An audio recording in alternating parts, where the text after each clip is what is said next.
திருச்சி மாமன்ற கூட்டம் நடைபெற்ற போது சத்திரம் பேருந்து நிலையத்தின் சைக்கிள் ஸ்டாண்ட் மீண்டும் டெண்டர் விடுவது தொடர்பாக மேயர் அன்பழகனுக்கும் திமுக கவுன்சிலருக்கும் இடையே வாக்குவாதம் ஏற்பட்டுள்ளது.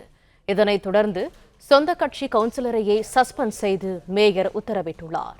இது தொடர்பான கூடுதல் தகவல்களை தருகிறார் எமது செய்தியாளர் கலைவேந்தன். கலைவேந்தன், விவரங்கள் என்ன? வணக்கம். திருச்சி மாநகராட்சி மாமன்ற கூட்டம் திமுக மேயர் அன்பழகன் தலைமையில் நடைபெற்று வந்தது. அப்போது கவுன்சிலர் முத்துச்செல்வம் திருச்சி சத்திரம் பேருந்து நிலைய கழிப்பிடம் டெண்டர் விட்டதில் மாநகராட்சிக்கு ரூபாய் 13 லட்சம் மட்டுமே கூடுதலாக வருவாய் கிடைத்துள்ளது. அங்குள்ள சைக்கிள் ஸ்டாண்ட் டெண்டர்கள் ரூபாய் 3 லட்சம் மட்டுமே கூடுதலாக வருவாய் கிடைத்துள்ளது. இதில் முறைகேடு நடந்துள்ளதாக குற்றம் சாட்டியதுடன் சத்திரம் பேருந்து நிலைய சைக்கிள் ஸ்டாண்டை மீண்டும் மறு டெண்டர் விட வேண்டும் என கோரினார். அப்போது மேயர் அன்பழகன் ஏற்கனவே கொடுத்த டெண்டரை ரத்து செய்துவிட்டு ரீடெண்டர் விடுவதால் ஏற்படும் பிரச்சனைகளுக்கு யார் பொறுப்பு என கேள்வி எழுப்பினார். அதைத் தொடர்ந்து திமுக கவுன்சிலர் முத்துச்செல்வத்திற்கும் அன்பழகனுக்கும் இடையே கடும் வாக்குவாதம் ஏற்பட்டது. முத்துச்செல்வம் ரீடெண்டர் கோரிக்கை வலியுறுத்தி மாநகராட்சி அறையில் தரையில் அமர்ந்து தர்ணா போராட்டத்தில் ஈடுபட்டார். இதனால் அங்கு சிறிது நேரம் பரபரப்பு ஏற்பட்டது.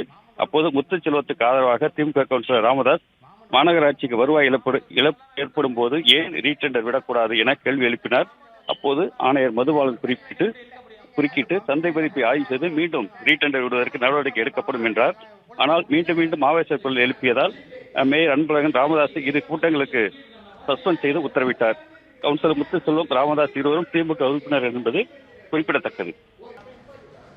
பிளே ஸ்டோர் மற்றும் ஆப் ஸ்டோரில் இருந்து பாலிமர் செயலியை QR கோடு மூலம் பதிவிறக்கம் செய்யுங்கள்.